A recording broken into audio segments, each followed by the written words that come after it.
कुंभ राशीच्या लोकांचा आजचा हा संदेश साधा नाही.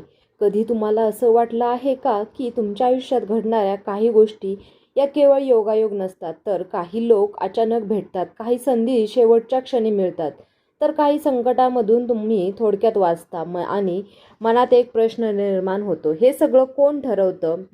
या राशीच्या 12ही राशींमध्ये सर्वात आध्यात्मिक, भावनिक आणि दैवी संकेत लवकर ओळखणारी रास मानली जाते. तुमच्या मनात अनेकदा आधीच काहीतरी जाणवतं, पण तुम्ही त्याकडे दुर्लक्ष करता कारण तुम्ही जास्त विचार करता, जास्त काळजी करता आणि स्वतःपेक्षा इतरांना महत्त्व देता.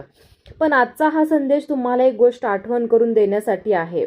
तुम्ही एकटे नाही. तुमच्या आयुष्याचा प्रवास फक्त संघर्षाचा नाही, तो एका मोठ्या योजनेचा भाग आहे. ब्रह्मदेवांनी तुमचं जीवन हे पुस्तकात काही विशिष्ट घटना आधीच लिहून ठेवलेल्या आहेत. काही घटना तुमची परीक्षा घेण्यासाठी होत्या, तर काही आता तुमचे भाग्य उघडण्यासाठी तयार आहेत. आज आपण त्या दैवी घटनांबद्दल बोलणार आहोत, ज्या तुमच्या आयुष्यात सकारात्मक वळण आणणार आहेत. या घटना केवळ बाह्य बदल नाहीत, तर त्या तुमचं मन, घर, प्रतिष्ठेने व आत्मविश्वासाला नव्याने घडवणार आहे.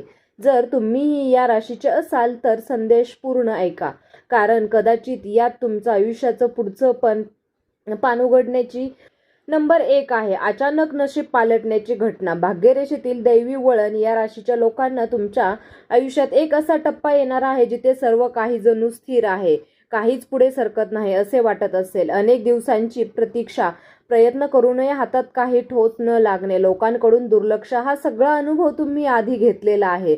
पण हाच आता शांत, स्थिर दिसणारा काळ, या बदलापूर्वीचा शांत क्षण, ब्रह्मदेव आणि तुमच्या जीवनाच्या पुस्तकात एक अचानक वळण लिहिलेले आहे. हे वळण नियोजनबद्ध नसणार आहे. तुम्ही त्यासाठी तयारही नसाल. कदाचित एकदा फोन, एखादी अचानक भेट व एखादी मुलाखत, एखादा जुना संपर्क पुन्हा जिवंत होणे या माध्यमातून नशीब तुमच्या दारात येईल. ही घटना इतकी होणे अपेक्षित असेल की तुम्हालाच विश्वास बसणार नाही.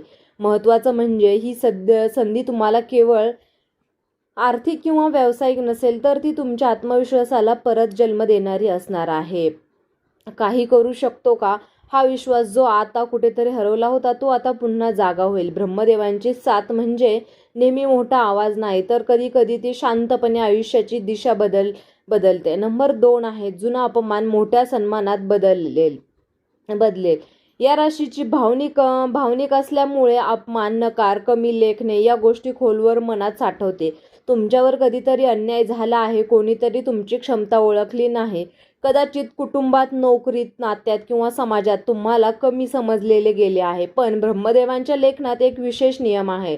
जिथे मन शुद्ध असतं तिथे उशिरा का होईना न्याय नक्कीच मिळतो. ज्यांना तुमच्यावर शंका घेतली होती, त्यांच्यासमोर तुमची प्रगती उभी राहील. हा सर्व तुम्ही मागून मिळवणार नाही हक्क, तो तुमच्या कर्तृत्वामुळे आपोआप तुमच्याकडे येईल. एखाद्या कार्यक्रमात तुमचं नाव घेतलं जाईल, एखाद्या निर्णयात तुमचा सल्ला विचारला जाईल किंवा एखादी व्यक्ती खुलेपणाने तुमचं कौतुक करेल. पण हा क्षण बाह्य सर्वांनाचा नसेल, तर तुमच्या आतल्या जखमांवर औषध ठेवणारा असणार आहे. या दिवशी तुम्हाला जाणवेल की अपमान हा शेवट नव्हता, तो तुमचा उंच झेपेची तयारी होती. नंबर 3 आहे, आर्थिक चमत्कार. स्थैर्याची सुरुवात एका वेळ मनाने मोठी असते, पण पैशाच्या बाबतीत चढ उतार हा अनुभवणारा असणार आहे. कधी पैसा येतो पण टिकत नाही, तर कधी मेहनत जास्त पण उत्पन्न कमी, कधी अचानक खर्च, तर अस्थिरतेमुळे मानसिक ताण निर्माण होतो. ब्रह्मदेवाने आता तुमच्यासाठी आर्थिक स्थैर्याचा अध्याय सुरू केला आहे. हा चमत्कार अचानक कोट्यवधींचा नसणार, पण तो सातत्य देणारा असणारा आहे. अडकलेली रक्कम मिळणे, नवीन उत्पन्नाचा स्रोत सुरू होणे, एखादा साईड कामाविषयी यशस्वी होणे किंवा दीर्घकाळानंतर नोकरीत वाढ मिळणे, अशा प्रकारे आर्थिक प्रवाह स्थिर होईल. महत्त्वाचं म्हणजे या काळात तुम्हाला पैशांची किंमत अधिक समजेल. तुम्ही पूर्वीपेक्षा शहाणपणाने निर्णय घ्याल. ब्रह्मदेवाची साथ म्हणजे केवळ पैसा देणे नाही, तर ते टिकण्यासाठी बुद्धी देणे आहे. घरात हळूहळू सुरक्षिततेची भावना निर्माण होईल. उद्याची काळजी ही भावना कमी होत जाईल. नंबर 4 आहे, दैवी संकेत. अंतर्ज्ञानाची जागृती या राशीसाठी आधीपासूनच आध्यात्मिक आणि संवेदनशील असते. तुम्हाला अनेकदा आधीच काही गोष्टींची जाणीव होते, पण कधी त्या आवाजाकडे दुर्लक्ष करतात. आता ब्रह्मदेवाच्या तुमच्या अंतर्मनाचा आवाज अधिक स्पष्ट करणार आहे. एखादं स्वप्न वारंवार पडेल, एखादं वाक्य कोणाच्या तोंडून ऐकून तुमच्या मनात खोलवर जाईल, एखाद्या ठिकाणी गेल्यावर अचानक शांतता जाणवेल किंवा एखाद्या व्यक्तीबद्दल मनात स्पष्ट संकेत मिळेल.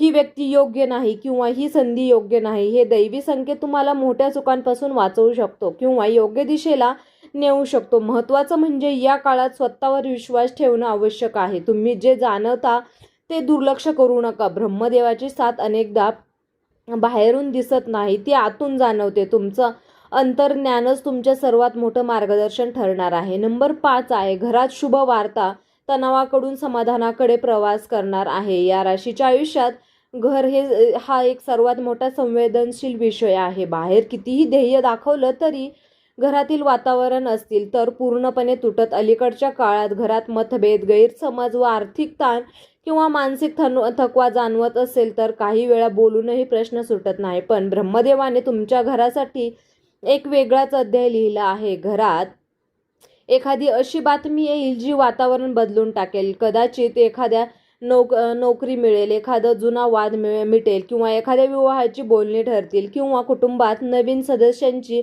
आगमनाची चाहूल लागेल. ही घटना केवळ आनंद देणारी नसेल, ती एकमेकांना पुन्हा जवळ आणणारी असेल. तुमच्या घरातील जड ऊर्जा हलकी होईल, संवाद पुन्हा सुरू होईल. जिथे शांतता होती तिथे हसू ऐकू येईल. ब्रह्मदेवाची साथ म्हणजे फक्त बाहेरचं यश नाही तर घरातील शांती आहे. तुमच्या घरात हळूहळू विश्वास, आधाराची भावना निर्माण होईल. नंबर 6 आहे, शत्रू शांत होतील. देवी संरक्षणाची अनुभूती या राशीची सहसा कोणाचं वाईट करत नाही, पण तुम्ही तरीही काही लोक ईर्ष्यामुळे किंवा गैरसमजेमुळे अडथळे निर्माण करतात. तर कधी कामात अडथळे व बदनामी तर पाठीमागून टीका, या गोष्टी तुम्ही अनुभवल्या असतील. तुम्ही आणि इतर लोकांनी विचार केला असेल की मी कोणाचं वाईट केलं नाही, मी तरीही माझ्याबरोबर असं का घडत आहे.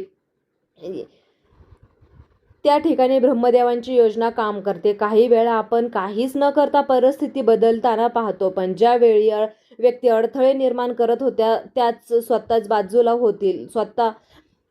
सत्य उघड होईल, काहींचा प्रवास कमी होईल, काही स्वतः तुमच्यापासून दूर जातील. ही लढाई तुम्हाला उघडपणे लढायची नाही. दैवी शक्ती तुमच्यासाठी संरक्षण कवच तयार करत आहे. तुम्हाला फक्त संयम ठेवायचा आहे, स्वतःच्या मार्गावर चालत राहायचं आहे. हळूहळू तुम्हाला जाणवेल की ज्या गोष्टी पूर्वी अडथळा वाटत होत्या त्या आता निष्कर्म झाल्या आहेत. हीच ब्रह्मदेवाची शांत पण प्रभावी साथ आहे. नंबर 7 आहे, आत्मविश्वासाचा पुनर्जन्म, नव्या अध्यायाची सुरुवात. या राशीची नव्या अध्यायाची स्वतःला मागे ठेवते, इतरांसाठी जगताना स्वतःच्या स्वप्नांना बाजूला ठेवते. अपयश, नकार, भावनिक आघात यामुळे या सर्व गोष्टी चा आवाज निर्माण होतो. कदाचित मी पुरेसं नाही, हा आवाज हळूहळू आत्मविश्वास कमी करतो. पण आता एक अंतर्गत बदल सुरू होणार आहे. तुम्हाला एखाद्या छोट्या यशातून, एखाद्या प्रोत्साहनातून किंवा एका स्वतःच्या जाणीव नेतृत्व असं नुकसान होईल की तुम्ही पूर्वीपेक्षा अधिक मजबूत झाला आहात. तुमचा विचार करणं बदलेल. तुम्ही स्वतःला दोष देणं कमी करा. निर्णय घेताना भीतीपेक्षा विश्वास जास्त असेल. हा आत्मविश्वास बाहेरून कोणी देणार नाही, तो तुमच्याच आतून उगवेल. जेव्हा या राशीचा स्वतःवर विश्वास ठेवते तेव्हा ते मनापासून असतो. नव्या स्वप्नांची सुरुवात तुमच्या आयुष्यात हळूहळू एका नव्या अध्यायात प्रवेश करते आणि यावेळी तुम्ही फक्त परिस्थितीला प्रतिसाद देणार नाही तर स्वतःची दिशा ठरवणार आहात. या राशीच्या आयुष्यात जे घडलं ते व्यर्थ नव्हतं आणि प्रत्येक अपमान, प्रत्येक अश्रू, प्रत्येक नकार हा एकटेपणाचा क्षण आहे. या सगळ्यांनी तुम्हाला आतून मजबूत केलं आहे. जे तुमचं नाही ते कधीही धरून ठेवलं तरी ते टिकणार नाही. तुमच्या आयुष्यात आता प्रकाशाचा काळ सुरू होत आहे. छोट्या छोट्या संकेतांकडे लक्ष द्या, संधी ओळखा. सर्वात महत्त्वाचं म्हणजे स्वतःची ओळख ओळखा. जर तुम्ही मनापासून विश्वास ठेवला तर ब्रह्मदेवाची साथ तुम्हाला प्रत्येक पावलांवर जाणवेल की कदाचित काही महिन्यानंतर तुम्ही मागे वळून पाहाल तर तो म्हणाल की खरंच तो काळच माझ्या आयुष्याचा टर्निंग पॉईंट होता. तुमचे आयुष्य बदलण्यासाठी कधीकधी एकच क्षण पुरेसा असतो. कदाचित तो क्षण आता जवळ आला असेल. तर मित्रमैत्रिणींनो, तुम्हाला हा व्हिडिओ कसा वाटला? व्हिडिओ जर आवडला असेल तर व्हिडिओला लाईक करा, चॅनलला सबस्क्राईब करा आणि हो, तुम्हाला या राशीची अंगठी हवी असेल तर डिस्क्रिप्शन बॉक्समध्ये लिंक दिली आहे, तिथून जाऊन तुम्ही ती अंगठी खरेदी करू शकता. तुम्ही हा व्हिडिओ शेवटपर्यंत पाहिल्याबद्दल तुम्हा सर्वांचे मनापासून खूप खूप धन्यवाद. श्री स्वामी समर्थ. जय जय स्वामी समर्थ.